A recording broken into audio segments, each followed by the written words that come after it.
and that's Dr. V. We're so psyched to see everybody today. It's Sunday, a beautiful day that they're threatening rain again. That's all we've had here is rain and stuff. Wacko, lots going on. How was your birthday, Dr. V? It was a great birthday. It was wonderful. What did you do? Did you just party or what? The Italian chef come in, Giuseppe, and prepared a great Italian meal for us. Mm-hmm. Wonderful. He was out there making homemade pasta, his homemade gravy, telling me how he learned from his aunt how to make meatballs, and it was wonderful. I'm sure it was, because you didn't invite me, so I'm sure it was even more wonderful not inviting You missed a great chicken dish. Thanks for telling me. Spartacus, good to see you. We love you, Spartacus, his chicken dish. Okay, what are we going to start talking about today? We got a lot of issues because there's a lot going on. Okay, we're going to hit the Republican, the big beautiful bill, the big beautiful budget bill, or whatever it's called. We're going to throw in about what's happened in the Middle East with Iran, now that it's become obvious that what I said was correct and Dr. V didn't have it straight. So we're going to get onto that, though it's still early. We're going to get into China and Russia and what's going on. And we're going to bring that into chatbots because Joe's big time with that, but it's bothering me. And I'm starting because I'm really getting involved. I'm staying away from chatbots, but I'm really getting involved with the ChatGPT, the AI, and all these stuff. We're really learning it. And we're starting to wonder about some of this stuff, but it makes it fun. Sure makes your job easier if you use it correctly. But if it's your best buddy, I'm not too sure. So we'll get into that. The Supreme Court, we got to talk to the Supreme Court. Is it in the pocket of the president? Well, I've always said that. If you look at just an American citizen, it's just not there. I mean, it's just so obvious. And Spartacus is right because that's another one of our issues today. Elon Musk really upset about this. One of the reasons is because all the good energy, I will not use the word green energy, all the good energy that's forward thinking that we can use is being cut out of this bill, and stuff like coal, which brings black lung disease and costs a whole lot of money for medicine to take care of. There's no money being put in this bill to take care of these people who are going to get black lung disease. And as you know, we talked about it, Joe, the other week, how many people are getting black lung disease, and you looked it up and found out the numbers are going up, not going down, and they should be going down. A lump of coal, man, that's what Santa left for you when you weren't good at Christmas, right? Am I missing something there? I even got Christmas stuff sometimes, but it was normally like 3 lumps of coal. Santa didn't like me too much. I was told once they put me on his lap and they didn't like how I was moving around too much or something. Coal forever after that. Okay, let's get into all this. Let's go right into the Middle East quickly. No, I'm sorry. Let's go right into this big, beautiful budget bill and talk about this quickly because it's really leading into the economy and where everything stands right now. The economy has not gotten as bad as I thought it would have gotten by now. I thought it would start showing more weakness, but it is slowly showing more weakness. What it is doing is the dollar has gone down 10%. So if you got $1 and you were able to pay 10 cents, to pay 100 cents for something, you now pay 90 cents for it.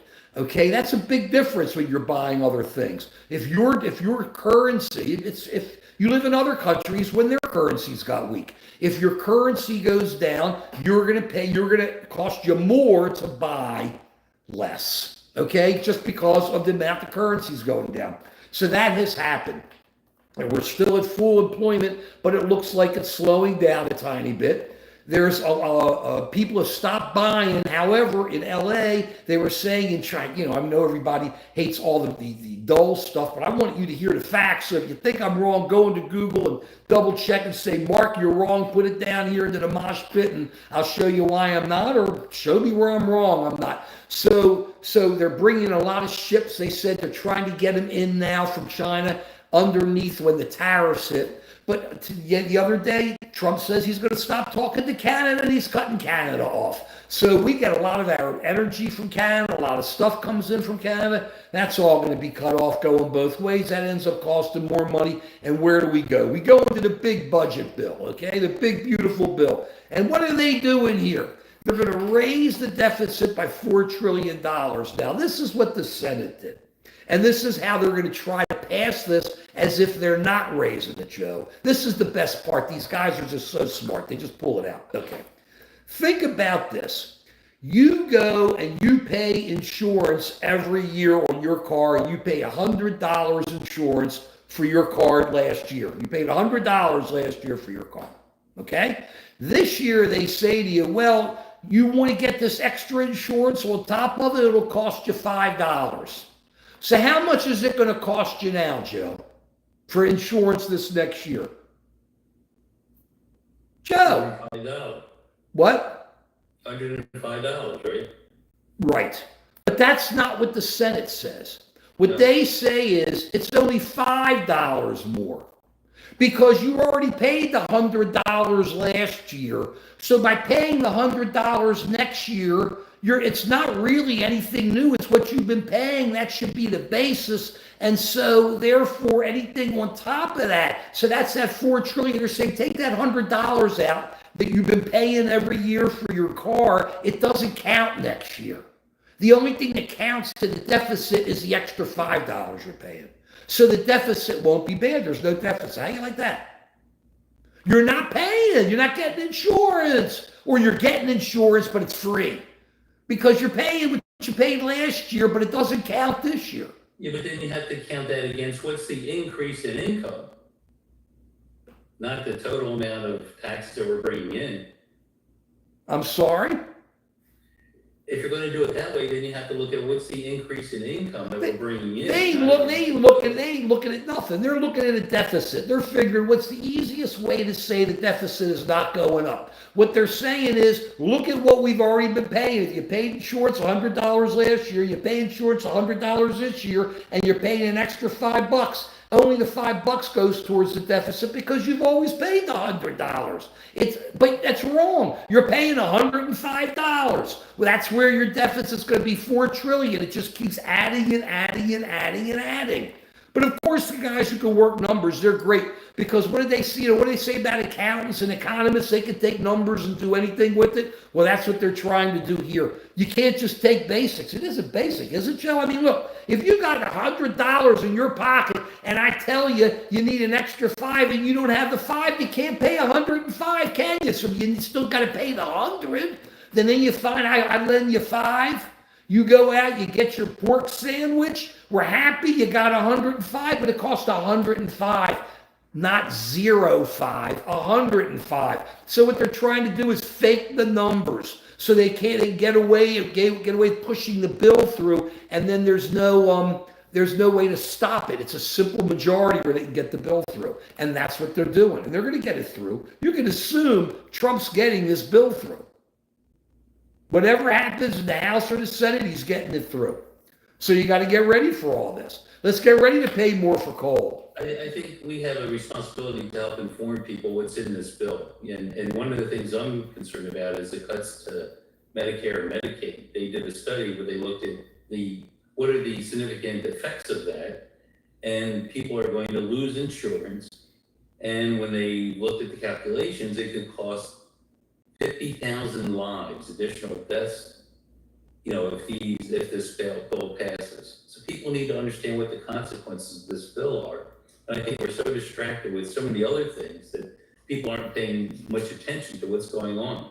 Because you don't pay attention to it until you see it, until your hospital closes, until your doctor leaves, until it's not there. That's just what it's going to be. I say right on, okay? I mean, I think thank you, Randy. I think it's like, we have to be ready for that. The game they're playing there is, Joe, I believe the states that were getting Medicaid were like taxing. I'm not sure exactly how this works. I'm not a financial guy. But essentially they were taxing all this money coming in, and they were able to then pass it through. So more money came to the states, and now they're going to deduct that. Now this bill, they're just going to cut that money out. So you can't count the taxes or something towards whatever the income should be for the states or the reimbursement to come in for Medicaid. And, the journal's happy and everybody's happy about that. And I'm sitting here reading this and I'm going, what am I missing?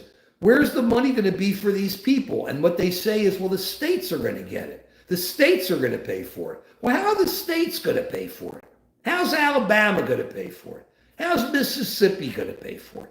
Texas is cash. They'll pay for it. California will figure out a way unless everybody gets rounded up and thrown out of the country there. New York will figure out a way unless who knows what will happen in New York. But otherwise, states are going to have to figure it out. And then where's the money going to come from? It's like FEMA. When there's something bad, there's no FEMA anymore. Let's see what happens. States have to go to the federal government and say, please say it's an emergency. Please put the money in there. And it's then up to the president. And so if there's no FEMA to come in, they're already saying, well, the states can do it themselves. I don't know, Joe. What do you think? It sounds discouraging if the only way people are going to pay attention to something is after they observe the bad consequences. I think you can see certain things happening. If you cut the funds off for something, it's not going to be there when you need it. And people need to understand, I think, what the significance is. And I don't see people talking about it very much. It probably doesn't get much attention or clicks, but it's something that we really do need to be paying attention to. Well, it's all over the TV because it's devolution. People are starting to pick it up. We're going backwards. We're snails with little tails. Everything we're doing now is going backwards. Taking away health care from people. That's going backwards. That's not going forwards. It's going backwards. I mean, you look at this and it's like really crazy. But it's going to be, and it's the way it is now. You look at the Supreme Court. I've always said it's all over just an American citizen. Supreme Court, all over just an American citizen. The Supreme Court is in the back pocket of the president, has been ever since, well before they gave him total immunity, pretty much total immunity for anything. He's just out there doing what he wants to do. So now think what's going to happen with this most recent decision by the Supreme Court. Basically, everybody's saying it's birthright citizenship. It isn't, Joe. What happened here is the Supreme Court came in and said, look, one judge just can't put out a nationwide injunction to stop things. And if we got to remember something here, these judges put out this nationwide injunction to stop this trying to set aside the birthright or say that people didn't have rights if they were born here. But there's another issue you have to look at. If you remember during Biden's administration, there was this judge, this loon judge in Texas, who always jumped in. Remember for methylpristone or whatever for all of that? And after like 20 years it was out there and he said, oh no, no good. And then he tried to shut it down. Well, this is really the same thing, okay? And I can kind of understand, and I don't think people kind of look at it both ways, but you can see it. I mean, he did it. It can either both sides. So I understand why the Supreme Court did this. The thing to remember, however, is what did they say? This is what's going to be so interesting. What did they say was the way to deal with it? Class action lawsuits. If I'm a young lawyer, I am out looking for every class action I can find that I can file a lawsuit against the government when a state government tries to say that someone born there is not a citizen, won't give them a social security number or something like that, or the federal government one says, "Oh, sorry, you're not a citizen. We're not giving you a social security number." That's where the business is going to be. You're going to start seeing so many class action lawsuits. And they're going to be saying, well, what is the real definition of a class? I don't want to get into all that here. But basically, that's where you're going to come in. So they're going to find somebody and say, if this person's hurt, all other people like this person's going to be hurt. So you'll see stuff like this, Joe. Think about what's going to happen in states. You can have a baby born in a state that doesn't believe in birthright citizenship. That baby, how do you determine, is it American? If that baby is born in a state that does believe in birthright citizenship, does that baby keep his or her citizenship when they move across to another state? Or do they lose that citizenship if that other state has a rule that says you're not a citizen? I mean, this stuff is, to me, outrageously intriguing, incredible, and stuff to think about. But this is where people should be thinking. This is where people should be seeing where it's going. Who is a citizen of the United States of America? Remember, go ahead. Tell me this. Yeah. Why didn't the Supreme Court just say, this is nonsense, it's unconstitutional, that it's clear in the Constitution that if you're born in the United States, you're a U.S. citizen, and then this stupid debate. Why didn't they just make that determination? Because that wasn't the issue before him, Joe. Joe, if you're researching something, okay, and you're researching bots, okay, and I know you are, and we're all going to get into these chat bots. Yeah. But there's a different issue on the chats where the bots, I don't know, do something that you're not researching. You're not going to focus on that. You're going to focus on your research. It's no different. That's the issue. You're working on your issue. Your research is really the same word as your issue, is the issue. You go to court, you raise issues. The court deals, if done correctly, with those issues and no more. If it knows it's going to have an effect, it tries to kind of do what there's ways it can work through within the law, but there's issues. And the issue was not birthright citizenship. Why not? Because it's the government, because Trump is smart. His attorney generals, this has all been planned for like 4 years. They didn't raise the issue of birthright citizenship. They appealed saying, look, here's an executive order, and a district court judge does not have the right to do a countrywide injunction. And that is the only issue that the Trump administration raised. So that was the only issue before the Supreme Court. This is Essentially, I'm not getting super deep, but essentially that's what there's a legal reason for this. Right, so they didn't have to deal. What's really frustrating is it sounds like the Republican Party, the MAGA party, is really smart about how they present things to the Supreme Court to get the kind of rulings that they're looking for. Why is the opposition party not saying, Supreme Court, we want you to make a ruling on birthright citizenship? That's the issue at hand. Because it's a whole separate issue. What to do, have to deal with district judges making nationwide decisions. Good question. Reason. The answer is that it was assumed that birthright citizenship is constitutional because it says it in the Constitution. Mike, by the way, it's in the Constitution. It isn't what you're saying. It's in the Constitution. And I appreciate how you feel. That's how a lot of Americans feel. The Constitution says if you're born here, and I'm hoping the Supreme Court's going to make that decision now, but if the Constitution says that's how I read it, it's pretty obvious, it's called English. Constitution says if you're born here, you're a citizen here. So people always assume that it's been, there's a Supreme Court case back in the 1800s. People just always assumed that, Joe. Wait a second. Wait. You're asking. Wait, you're asking. Wait a second. You're asking the question. Let me answer the question for you so you understand. Why wasn't it brought up was your question, okay? And it wasn't brought up because it's understood to be that way. So it wasn't brought up, okay? Now it got brought up that it wasn't supposed to be that way. And the way that the government is doing it is by coming at it the back way and saying, hey, this judge doesn't have the right to put in this nationwide injunction. The court says, you're right. I agree with the dissenters, okay? But the court said it, but I understand where the court went with this. The court said, you're right, okay? But if you want to raise this issue, the way you raise it is by representing people who are injured, specifically injured, bring them into court and let the court rule at that point. That's what this case said. All the jibber jabber, all everything, there's a whole lot of other stuff in there. Now, please don't get me wrong, but that's basically what the decision said. Are you saying you need to have someone get thrown out of the country who was born in the United States, and then they have been injured, and so they have a right to appeal to the Supreme Court? So we have to, again, wait until the adverse event already occurred to get relief from the Supreme Court. Well, the last part of what you said is correct, but your example is not necessary. A child just has to be born in a state that doesn't recognize birthright, or won't give him, or won't allow the federal government to give him or her a social security number.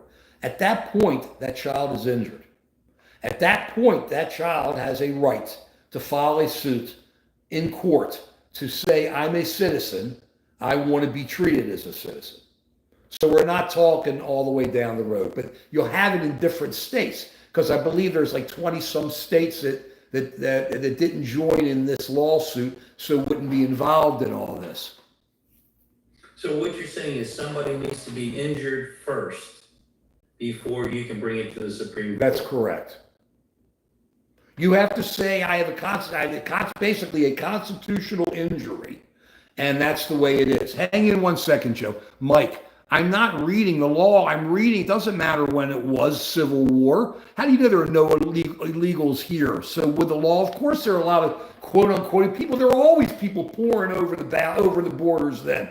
What are you saying? Look, just like the court, just like the government tried to use a law from John Adams' time, which is before the Civil War, to justify this throwing people out of the country. A law from John Adams' time when things were a whole lot different. You're saying here it is. This law's from the Civil War. Well, it's in the Constitution and it says what it says.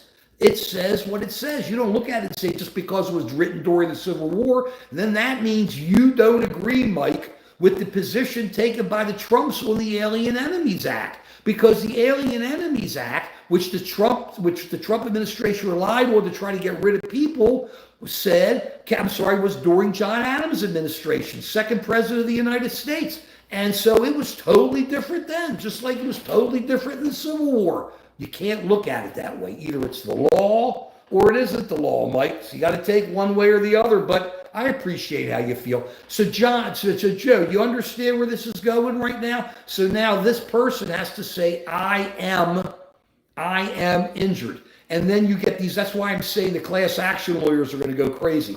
Because then you get a lawyer who comes in and then finds other children born like that into the class. It'll just be going on. Because if the state does it, as children get born, who knows? And then it'll just start coming through. I'll tell you what's going to be interesting if that happens.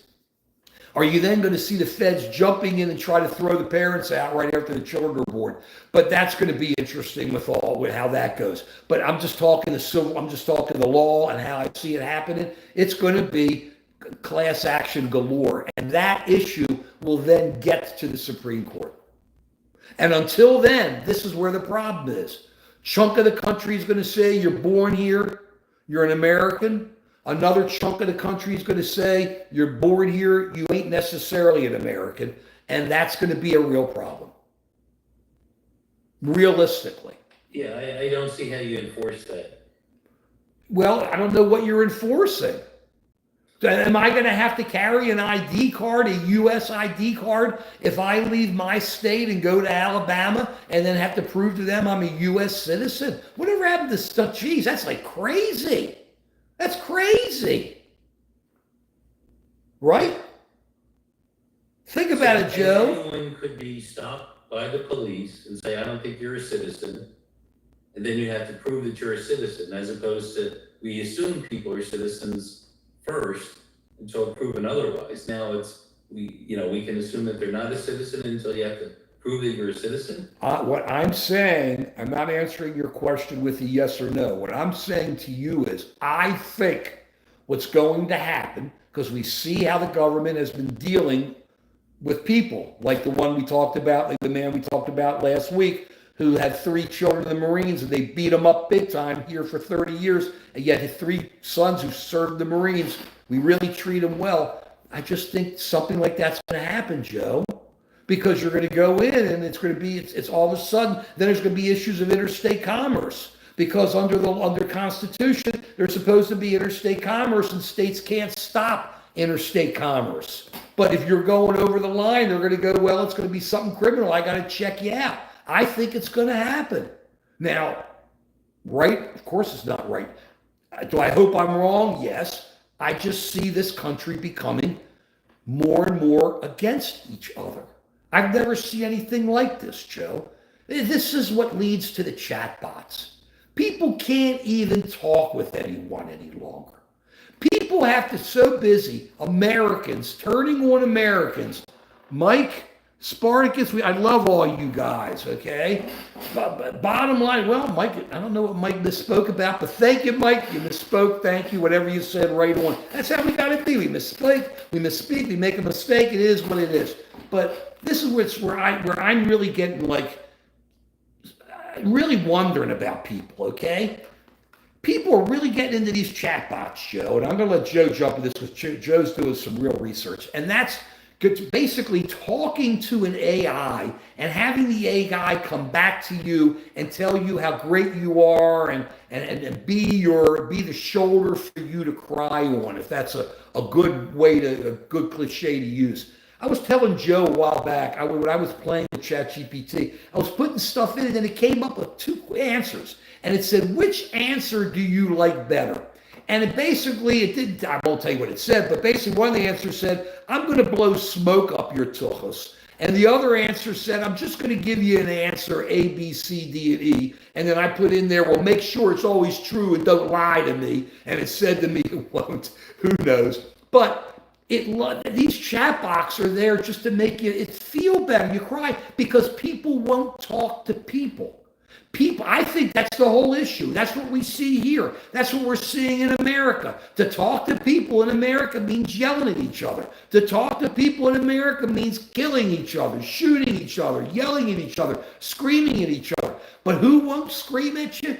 Your chatbot, your friend, the one who will always be there for you, no matter what. The one who will always blow smoke up your tuchus just the way you want him or her, it or whatever to do. Perfect, a disembodied voice that one day may turn sentient.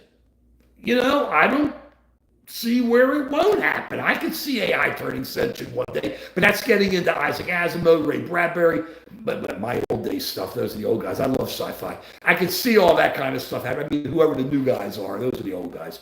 But Joe, am I wrong about this? Is this what's going on? People can't talk with one another, so they're going to their Canada. We love Canada, so we can't go to. We can't get people to talk to one another. Is this why they're running the chat box? Is that why chat box are shoulders to cry on? Am I wrong? Absolutely. I was talking to my cousin today, and she calls her chatbot her friend, and so she can talk into her phone and gets a voice that answers her. And her chatbot is different than the chatbot I use on my phone. So we ask the chatbot the same question, and we get different answers. My chatbot will blow smoke up my rear end and tell me how great I am, and her chatbot gives a more accurate answer. And so people are, you're right, they're using it to fulfill a need that people have, which is that people are lonely and they need a friend. And what's interesting to me is the chatbots have figured out how to establish a good relationship with the person that they're talking to. So even though they're not human, they know that there's certain ways that they can phrase things to elicit empathy and understanding that really helps us feel connected. And human beings who are human are doing a much worse job at that, of establishing connections. So I think we can learn from our chatbots what's the best strategy to establish a connection with others. Now, and here's the overarching issue. And it speaks to de-evolution, and it speaks to, do we have to worry about the AI revolution? And that is, the chatbots are smart. The chatbots look at data, real data, okay? They are evolving as humans devolve. And the way they evolve is, when they do something, if it works, they're more likely to do it again. It's called reinforcement learning. So they have some parameter that they look at, that they measure. And then if their answer is closer to getting to their goal, they're going to do it again in the future. But they look at actual results to base their decisions on. On the other hand, human beings, they first make a decision, a conclusion, and then they look for data to support it. And one of the things we're trying to do with this podcast, if you will, is to look at actual data and to learn from each other. And so when there's discussion in the chat room, I'm always looking for data to support it to show that I'm wrong. And that's how I learn, that's how I evolve. I don't evolve by just finding data facts, if you will, fake news, that supports what I believe, because that's not gonna help me to grow and to learn. And so that's why I think humans are on a path of de-evolution if we're just gonna listen to the news that supports what we already believe. And the chatbots are going to continue to grow and to evolve if they're looking at data that actually has an important outcome. But doesn't it go though, Joe? Isn't it bigger than that? People just have to talk to people. I don't understand what's going on here. Why can't people talk to people? I mean, Jan, ironically, AI bots are responsible for provoking arguments. Why should they be the ones to do it? I don't understand. I mean, I look at this stuff and I go, we're going to have interaction problems in the future. We have interaction problems now. And that's what the problem, that's my complaint about all this. Strictly a shoulder to cry on. That's all the chatbot is. Now, look, if the chatbot is there because you're using it as like some type of data aid that Joe's talking about, or where you're going and you have to figure something out quickly, you want to get facts and you're hoping it doesn't lie to you, fine. But we're talking about the chatbots, and that's what I put on the thumbnail, that are there to make you feel good. And everybody's got to feel good. It goes back to when they started giving out trophies for just participating in sports. I mean, that was the biggest joke of all time. My kids had already graduated by then. I couldn't understand it. What are you giving people? That's what this is. Oh, I love you. Oh, you're so good. Oh, I feel so bad for you. Oh, yes, you're so good. Oh, I'm going to keep blowing smoke up you. And then it's jive. It's total and absolute jive. Why don't you talk to somebody who's sitting next to you on the bus? Why don't you talk to somebody on the phone instead of sending him or her a text? Why don't you say hi to somebody on the street? How many times am I out walking and I look at somebody, I pass and I go hi, and they ignore you? Now look, with a mug like this, I can kind of understand, okay? They may think I'm Mike, okay? They may be looking for my pillow. I don't know. I can understand that. I just know in the old days, I don't mean the old days, I mean pre-COVID. You could walk past people and say hi and they give you a smile. I don't know what I'm missing. That's just basic human interaction, isn't it? If you're driving your car and you put on your blinker, you can bet they're going to cut you off. There's no way the car behind you is going to let you come in. You put on that blinker, so I don't put on the blinker anymore. I just look, make sure I got room, and I try to get in. I mean, unless I got plenty of room, but that's what I do. Because people don't deal with people anymore. They don't want to, just want to get mad. They want to prove I'm right. They want to anybody. They want to prove they, it, him, her wants to prove they're right. They want to prove it and keep moving forward with it instead of just saying, hey, let's have a brew. Let's sit down and talk for a couple of minutes. I mean, we were out. My wife and I were out at a little place last night. It's a big brew place. I don't drink brew. They love me coming because I get Diet Coke. And this place doesn't give you Diet Coke in a glass. They give it to you in cans and they kill you. So if I want more than one, I always want like 3 or 4 Diet Cokes. I don't drink them in because it gives me stomach issues. I start burning. That's what happens when you get old. Hey, you circle the sun. Joe has no issues. I always have issues down there. So that's okay. So we went there and we had people all around us and people were just talking to everybody. And some people came by and sat next to us, said hi. And it was nice. And it wasn't a chatbot. It was people. And we were talking about the food. And it was this and how bad the Orioles are. And hopefully the Ravens will turn it. And what's happening here. And it's hot. The dog and the this and the that. It was great, Joe. It was loud. It was just people happy. Not talking to chatbots. I saw them talking to some people, checking on the phone. Okay, you check on the phone, cool. But people were talking to one another, and that's what the problem is. Why are people such wimps? Why do people have to be such wimps but act so tough? Because it's the ones who are like, they act so tough, they're the ones who just kind of won't deal one-on-one with people and be nice about it instead of screaming and yelling in their face. I don't know. You see these people. Why are people addicted to fighting? Why are people addicted to violence? I like it on TV a little, but you know it's TV, you know it's fake. Why are people addicted to this? What is it? Why won't people talk to each other? Why do they need a chat bot? I know after you're finished talking with me, you need a chat bot to just say, How can you put up with him, Joe? How do you put up with him? Now, I know that comes in because you and your chatbot have your own little relationship there. And I can't argue because if he's got to challenge your head about putting up with me all these years, right on. Either way, isn't that really what we're talking about? People won't talk to people. People won't be with people. What am I missing? You raise a really good point, and the answer is complicated. It's it would be hard to have a simple answer, but partly there's so much animosity in the world right now that if you talk to someone, you have a 50% chance of getting into a fight with them. And if you're not on the same team, if you don't wear the same hat, how can you know that you can have a good conversation? I was talking with my cousin this morning, and she was telling me she has a knitting group that gets together every week or so. And I said, what do you talk about in a knitting group? Knitting? And she says it often goes into politics, and then she has to shut her mouth because she doesn't agree with some of the things that are said. And so here's an opportunity where people get together for knitting, but they have to suppress what they say because they don't want to upset some of the people in the group. Then say something else. It doesn't matter. Let me ask you, Joe, you would know this. Who's that? Samo Italia says it's the rat utopia experiment. What is that? It's the rat utopia experiment. But scale it up to cities. What is that, Joe? Tell us about the rat utopia experiment. Oh, I thought you would know about it. It said look it up. But I would thought, come on, Salmonella or whatever, Samo Italia, tell us. Please. Please. Tell us about the experiment. It is. And while you're getting it ready, because I get a little bit bummed, I got to calm down a bit. I'm going to do two things. First thing I'm going to give you is just a quickie album to look at, only because it's the last good album done by this group. And the album is incredible. It's the look. The album is just okay. Great song.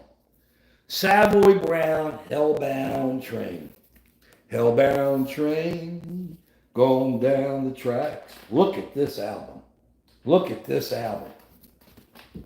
Look at this album.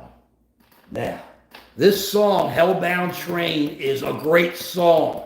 But I'm going to ask Joe the question. What group came from Savoy Brown? Savoy Brown in this album was like 3 albums after the guys left and formed their own group. Joe, who was it? I don't know. They came to Dickinson, Joe. I don't know. Foghat.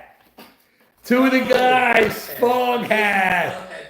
Right. Foghat came out of Savoy Brown, but that was 3 albums before this. They left. So they kept going. The album before this was really good for Hellbound, for Savoy Brown. But this is the last kind of good album. But this song is just great. It just rocks. It just builds, incredible. Get it, listen to this song and go from there. We're going to come to you on the Rat Experiment. I want to get, though, to my album of the week. My favorite album from this group. We listened to it day after day after day for like a year, and it kept coming out. I still love it. Electric Light Orchestra. El Dorado. Now, everybody likes the later stuff. This is their 4th. 1, 2... on the 3rd day. This is after on the 3rd day, their 4th. I happen to love Electric Light Orchestra. Though after this, I like the next couple, and then I kind of lost it. I liked a couple of their singles. This album was just, it's just a whole story. It just leads from one to the other, to each song. The perfect album, just song after song. You just listen, you go crazy, you sit there, and it's like the El Dorado Overture. It starts like a, and they were a real band then. They had an orchestra. Can't Get It Out of My Head, Boy Blue, Laredo Tornado. You don't know most of this stuff, but when you listen to it, it blows your mind. It is great. And this is Jeff Lynne's last show. I think it's like 3 months from now or 2 months from now. So I wanted to raise it. Jeff Lynne was the guy behind Jeff Lynne and Roy Wood. Roy Wood, the dummy, left Electric Light Orchestra. They were both in the Move. They started Electric Light Orchestra. I got all their albums. They started the Move. They got Electric Light Orchestra. Roy Wood decided to get dumb, went on his own, did Wizard. Wizard went. Electric Light Orchestra went straight on up. He kept on going from there. I think he left after the 1st, and it was the 2nd. Then it was on the 3rd day. Then let me tell you. You can knit and listen to this, and everybody will be happy, and nobody will talk about politics, Joe. After the first sigh, they'll go, "My Lord, how good was that? I want to hear it again. Turn it up." Then they'll turn it over. That's what you do with albums. You pull it out. This is how the old guys did it, and you turned it over. Okay, I've got a James Gang album I'm going to talk about next week. That to me was a lot of fun. Either way, albums of the week. Get El Dorado. Listen to it. Not the gussied up El Dorados they give you. Get it. The original. So great. Joe, you loved El Dorado, didn't you? Absolutely. Everybody played it. Everybody. El Dorado. I will be free. Oh my God, is my voice breaking? Sorry, too much partying last night. Either way, with everybody at the bar. Either way, here we are, Joe. We're going to come back now that we got our music and everybody's feeling a little bit better. Remember one other thing. Even though what's happening now is de-evolution, this is a great album. I love Devo. Are we not men? We are Devo. They saw it. Not only did they see it, the music is perfect. Get it. Okay, Joe. We left it with your people knitting. But I do want to note two things quickly, which I found very interesting. Remember Mr. Brejo Garcia, the guy we had who they shipped out. They admitted it was a mistake. They shipped him out to, El Salvador, Costa Rica, and then they had the big thing with the cool dictator, and then everybody came back and all this. And they let him come back eventually, okay? The guy, they say that Garcia is a bad guy. He's a horrible guy. And maybe he is. I don't know. That's all they're saying, okay? Well, it ends up that the guy who gave all the info to the government about Abreu Garcia has been released from custody. That guy has been found guilty of 3 felonies. It is in America illegally. So, Donald Trump's administration has decided to release a violent criminal, 3 felonies. I'm assuming it's violence with 3 felonies in there. 3 felonies in America illegally, and let him out. Why? Because he gave testimony on the Abreu Garcia case. The guy who went out, he came in and said, "Oh, he's a bad guy. He brought people across the line." You're telling me we have an illegal alien who's free. 3 felonies. 3 He felonies. helps out Donald Trump, but the other guy is going to be deported because he doesn't like it. And he was deported illegally originally. And I'm not taking up for Garcia per se. I'm just saying, look what's going on here. The Trump administration has released an illegal alien who has been found guilty of a felony on 3 occasions because he gave information on Garcia. He's a snitch. This guy's an illegal. He's not even an American snitch. He's an illegal snitch. Isn't that what they always talk about all the time, Joe? Now all of a sudden the guy's had 3 felonies and he's an illegal alien. I think he's been thrown out of here before when he came back. Suddenly we believe him and we let him go walk on the streets of America. Do you hear anybody talking about this? They take this information and they shove it down because they don't want people to see what's going on. They don't. I'm telling you, Joe. The swamp is there. It's not a swamp. It's bigger.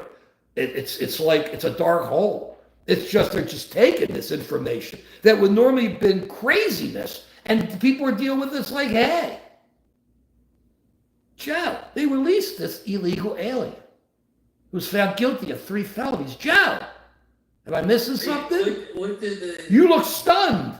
I am stunned. I'm wondering, the people who support Trump and the MAGA folks, what do you have to say about that? Is that okay? Right. I want to ask Mike that. By the way, Mike, ELO is touring, but Jeff, and a good point, but Jeff Lynn's last, I think, 3 concerts are in the next 3 months. There's a couple in England. I think that's it. And he's retiring after that. Of course, all these guys always retire and come back. But I'm happy you like ELO to be able to talk about it, Mike. Right on, Mike. Go ahead, Joe. Go ahead. Yeah, so the people who support the Trump administration, do they feel that that's Okay, that's all. That's my question. Right, letting out. Is it okay to let out an illegal alien who's been found guilty of 3 felonies? I think was already in here illegally once before, and to let him out just to try to get testimony on this guy Garcia, so they don't look bad, so they can say he's a bad guy. He's out. He's out. He's on the streets. Thank you, Donald Trump. I thought he was keeping these people off the streets. I thought Pam Bondi, the Attorney General, was keeping this off the streets. And nobody's talking about it, Joe. That's what's crazy. Nobody's talking about it. They're keeping it down on the down low. They're doing everything they can. They don't want this information to get out. It's craziness. I mean, it's not crazy. I understand why. But they don't want it out there. Because you don't see it out there. You see people jumping up and down here? No, they don't see it. Go ahead. I see in the chat that people are not going to answer that question, but what they're asking us is, are we mad that the economy is doing well, that the Iran regime is hurt, and mad about the trade deal? Well, let me answer. We're not talking about all the good stuff that the Trump administration is accomplishing, and we're focusing on the bad stuff.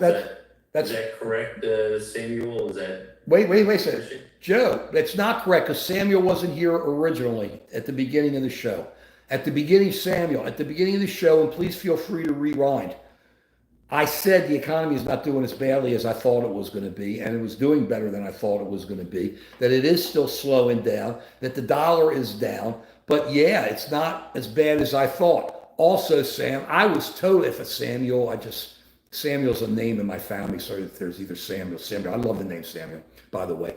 The Iran regime is hurt. Samuel, Joe will tell you. Who said we should bomb them?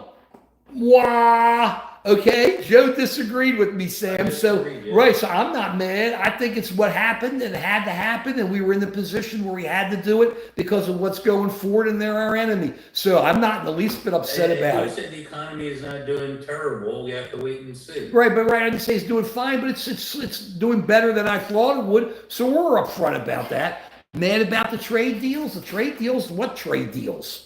What trade deals? We have a 10% tariff out there. We have a dollar that's gone down 10%. We got Canada who's going to have no trade deal unless Trump tacos again. So it's what trade deals? But hey, I like what he did with Iran. I'm hoping that they're going to be able to make some type of peace in Gaza and be able to get this thing closed down. Middle East has been the black hole of, how many years have I said this, Joe? It's been the black hole of violence and hatred for over 3,000 years.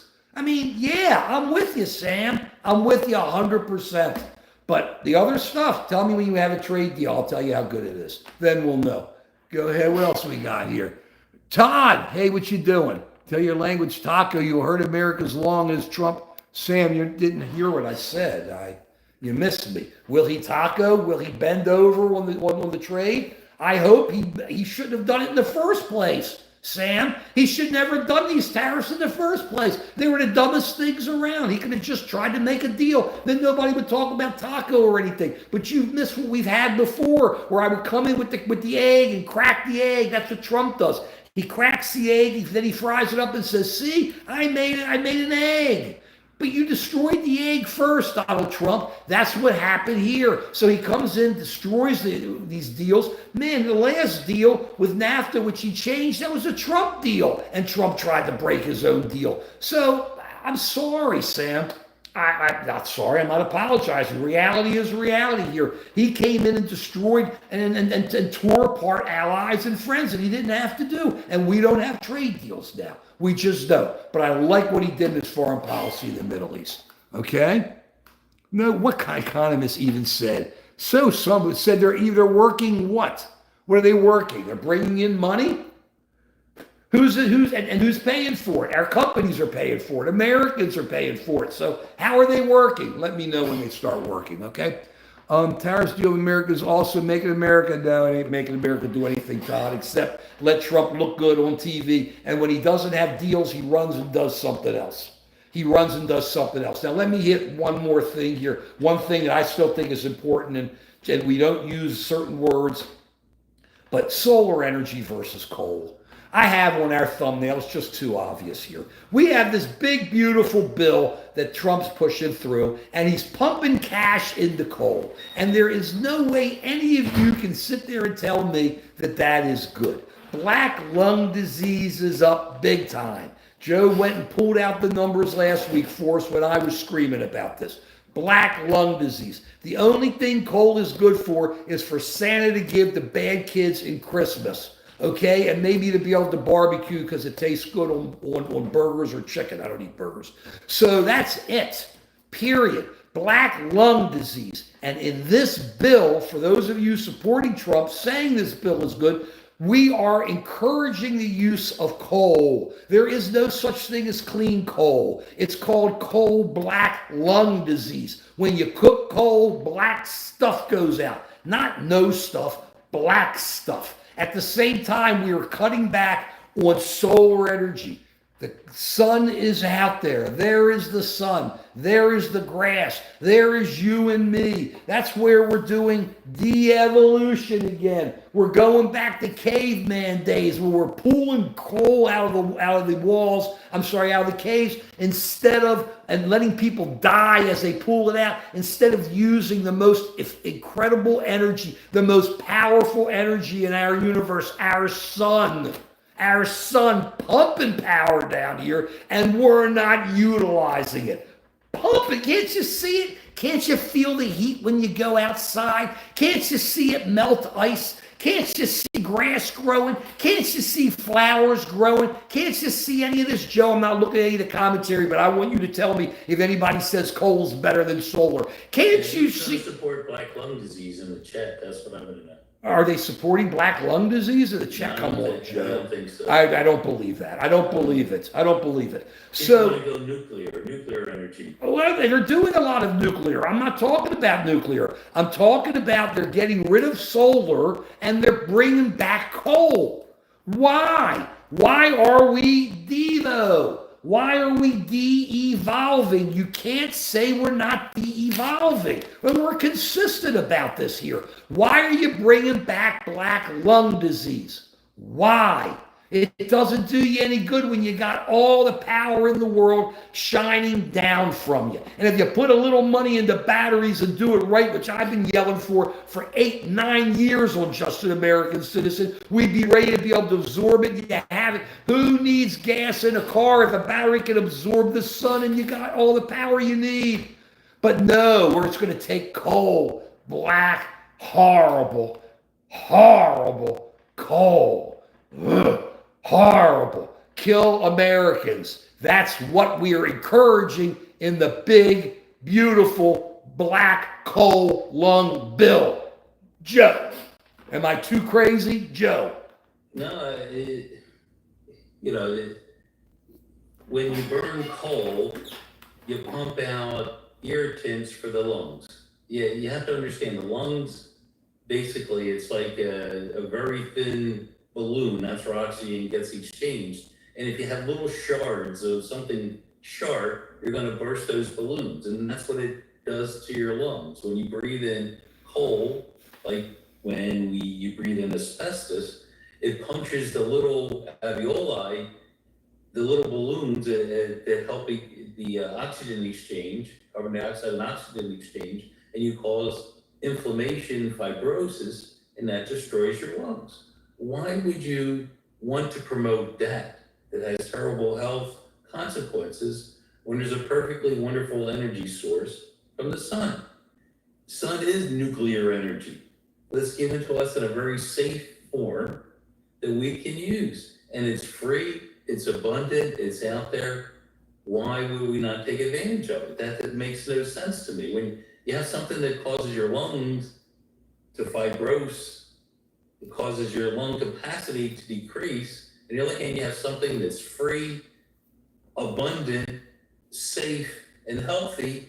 Why would you promote the unsafe version versus the safe version? And the only thing I can think of is that it's appeasing some political group, and it's not based on science, it's not based on logic, it's just based on what you can do to appease a certain constituency that you have, and that's not a good strategy.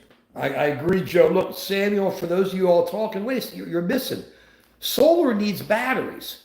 That's why I said, if you look back on Just an American Citizen for years, I mean, years ago, I said we have to build batteries because a battery should be able to absorb the solar energy, which would then power the battery, which then powers the car, which would then power everything else. Think about it. If you had a battery that could take solar, you could put it out in the sun and it absorbs the sun's rays and it makes the battery powerful, what else do you need? Then you have your backup. The batteries are your backup, and they don't have to be big because when we break through, like we break through with all technology, it'll get smaller and smaller. You could almost carry it. But why are you putting your money? Look, I have nothing against natural gas. I think natural gas is okay. They use it out in West Virginia. There's a lot more natural gas, I believe they're getting out there than coal. Nuclear, you want it if it can make nuclear safe. Okay, I'm no expert on nuclear, but coal is not safe, and it's being encouraged by the government. When you have stuff that is safe, that needs to be encouraged by the government. That's today. That's called solar. It's called, I don't care, natural gas, but coal? Why are we going backwards? Why are we devolving? Why are we making Americans get sick and die? And how much money are these guys in Congress putting in for black lung disease so that when we get the black lung disease, there'll be money there to take care of those people? It won't work because Medicaid, Medicare won't cover it at that time. So what is the energy source, Samuel? It's a dirty, horrible, destructive energy source that kills people, period. Why is coal not safe? It's called black lung disease, Jeremiah. Google black lung disease. I think you're just joking. You have that there. So that's what it is. I'm not talking about lithium batteries. I'm saying that we have to have batteries that I've been saying for years that we should have been looking into and developing. There have to be much better technologies. But if you're not going to look into that, if you're not going to want to take power that's coming down to you from the sun so you can store that power, so you can use that power whenever you need it, whenever you want it, then it doesn't make sense. Have you looked down at some of those hurricane hit areas where people actually had solar power in their homes and everybody else was out of power and they're sitting there saying, I feel bad, but they have people come over their house because they have batteries in there. The money, that's what you do. You don't look backwards. You don't go back to prehistoric energy sources. You use sources that are there, that take you to the next level, that make you better, that make us stronger. Just think about it, guys. It's not about that solar versus coal. It's more than that. It's national defense. To be able to control that kind of power, just think what we could do for ourselves. Just think, you talk lasers, you talk all this other stuff. It's all there for us to utilize. So good stuff and bad stuff. But hey, what am I going to tell you? Joe, what do you say? As you learn things, you change your behavior. There was a time when we thought smoking cigarettes was a healthy thing to do, a way to relax. We learned that it causes lung cancer, that it causes inflammation, it causes the cells to mutate, and it causes cancer. So we don't encourage that anymore. We're smart about it. We learned that the asbestos that we used to insulate pipes was unhealthy, that the little asbestos particles get in your lungs, cause inflammation, cause cancer. And so we don't use asbestos anymore in our building products. And the same thing with coal. It causes inflammation, it causes increased granulation and fibrosis and reduces lung capacity. It's unhealthy. Makes you die. That anymore. So as we evolve, as we learn, we then use alternative sources of energy and that are safer and healthier for us. So why would we want to go back? And the only thing I can think of is that it's in certain people's financial interest to go backwards. Right. It is. So don't be misled by that. Look for what's healthy for a society, for people, and move forward. That's evolution. Why do we want to devolve? Why do we want to go backwards? Right. West Virginia senator has all of his money tied up in coal. That's all it is. Look, guys, you're all talking. I appreciate your points, but you're talking as if technology is static. AI isn't static. Technology is not static. Energy's not static. Batteries, the discoveries aren't static. Now they have new batteries where they're calling them solid state batteries, which are starting to overhaul things. It's going to be 50% more power and a lot less waste and stuff. Technology gets better. You get better with it because when you have an unlimited source of energy that you don't have to do anything but accumulate, you don't have to dig into a mountain, you don't have to put on masks, you don't have to sit there and hide behind stuff. There it is. Just take it and absorb it. And there is no argument against it. I mean, there just isn't. That's where it should go. The money should not go into yesterday, into coal, into caveman, into black lung disease to kill Americans. Because I'm tired of having Americans die and then having our Congress almost, they sure aren't turning it away when they're encouraging coal. Joe, I'm going to leave it at that. Don't use bots as a friend. Keep talking to each other. I love our people, Joe.